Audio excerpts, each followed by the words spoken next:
예, 안녕하세요. 쿠쿠루입니다. 예, 이 리튬 아메리카스 관련해서 21년도의 마지막, 21년도 마지막이 개인적 생각에 대해서 한번 이야기해 보려고 합니다. 예, 그래서 이 개인적인 생각에 대해서 어떤 부분을 좀 이야기해 볼까 하면은 이 전기차와 리튬 시장의 주가 흐름 비교, 그리고 대외 상황에 대한 이야기, 그리고 LAC의 프로젝트들에 대해서 한번 좀 이야기해 볼까 합니다. 이 개인적인 생각이기 때문에, 그리고 저는 손절 전문가이기 때문에 그냥 참고 삼아 들어주시면 감사할 것 같습니다. 예, 제가 첫 번째로 말씀드릴 내용은 이 전기차와 리튬 시장의 관계에 대해서 한번 좀 이야기해 보려고 합니다. 9월과 10월은 전기차 섹터는 굉장히 많이 상승을 했습니다. 전기차 섹터가 굉장히 많이 상승을 했을 때 예, 리튬 관련주도 전기차 섹터에 묶여서 동반 상승을 했습니다. 예, 오히려 실적이 없는 리튬 아메리카나 루시드가 기대감만으로 더 높은 성장이 있었습니다. 비교를 해봤을 때 테슬라나 알버말에 비해서 예, 루시드나 리튬 아메리카의 성장이 굉장히 높았던 모습을 보실 수가 있습니다. 예, 하지만 이렇게 주가의 성장이 높았던 것들은 이렇게 11월 말이나 12월 초에 대외적인 이슈들로 인해서 기대감만 있는 주식들은 다시 원래 자리로 돌아오고 있는 모습을 보실 수가 있습니다. 예, 전기차랑 리튬 시장뿐만이 아니라 전기차와 관련된 이 전기차 충전소 분야 차지 포인트의 주가나 픽업 전기 트럭, 이것도 사실은 전기차에 포함이 되긴 하죠. 예, 리비안도 동일한 추세인 것을 확인하실 수가 있습니다. 예, 다시 말해서 이 11월 말과 12월 초에 이 악재들로 인해서 기대감만 있어서 많이 상승했던 주식들은 다시 원래 상태를 돌아가고 있다라고 보여지고 있습니다. 예, 그래서 이 LAC라든지 리튬 관련주에 관심이 있으신 분들은 이 관련 주식들의 주가를 같이 비교할 필요가 있다라고 말씀드릴 수 있을 것 같습니다. 전기차, 전기차 충전소, 배터리는 사실은 조금 잘 모르겠습니다. 배터리는 잘 모르겠고 리튬 관련주 이렇게 세 가지 섹터는 같이 비교해 볼 필요가 있다라고 말씀드릴 수 있을 것 같습니다. 예, 그리고 11월 말, 12월에 LAC만의 주가가 하락한 것이 아니라 비슷한 섹터들 그리고 비슷한 수준의 주식들은 다 같이 조정을 받고 있다라고 말씀드릴 수 있을 것 같습니다. 이 LAC 리튬 아메리카스의 개별 기업 하나가 어찌할 수 없는 이 섹터 전체적인 시장의 흐름이 좋지 않다라고 말씀드릴 수 있을 것 같습니다. 예, 참고로 테슬라는 이제 우량주입니다. 우량주이기 때문에 리튬 아메리카나 루시드, 리비안 이런 기업들에 비해서 예, 더욱더 회복은 빠를 것으로 보여지고 있습니다. 예, 그리고 두 번째로 대외 상황에 대한 이야기 한번 해보려고 합니다. 예, 12월 첫째 주에 비해서는 많은 불확실성이 해소된 시점입니다. 예, 제가 12월 6일쯤에 업데이트한 LAC 뉴스 중 일부인데요.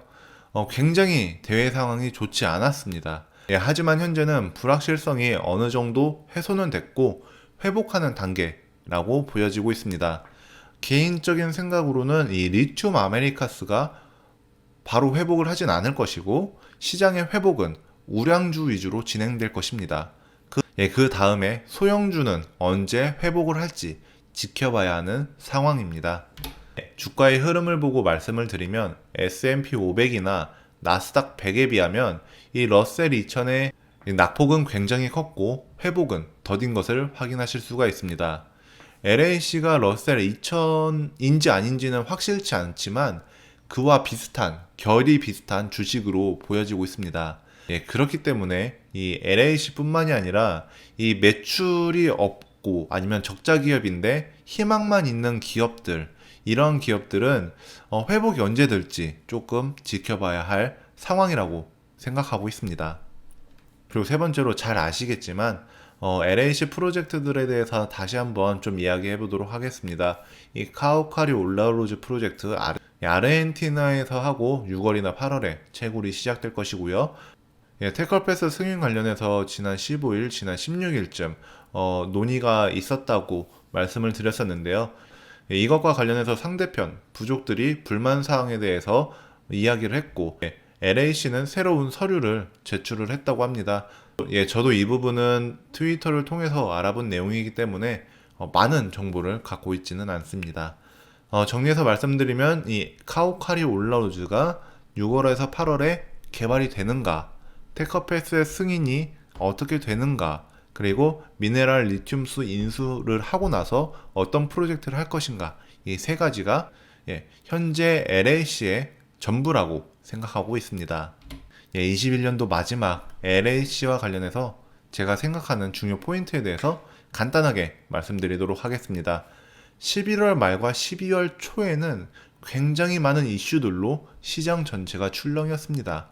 현재는 러시아와 우크라이나의 전쟁, 그리고 터키의 리라와 이슈 정도만 남아 있습니다. 시장 전체는 회복을 하겠으나 빅테크나 실적 있는 우량주 위주로 우선 회복이 될 것이다 라고 예상하고 있습니다. 그리고 LAC는 전기차 섹터를 따라갑니다. 테슬라, 루시드, 차즈포인트 등 전기차와 전기차 인프라 섹터를 유심히 봐야 된다 라고 말씀드릴 수 있을 것 같습니다. 개인적으로는 이 전기차와 전기차 인프라 섹터가 상승하는 시점이 LAC도 같이 상승할 수 있는 시점이라고 생각이 되고 있습니다. LAC를 보유하고 계신 분들은 힘내셨으면 좋겠습니다.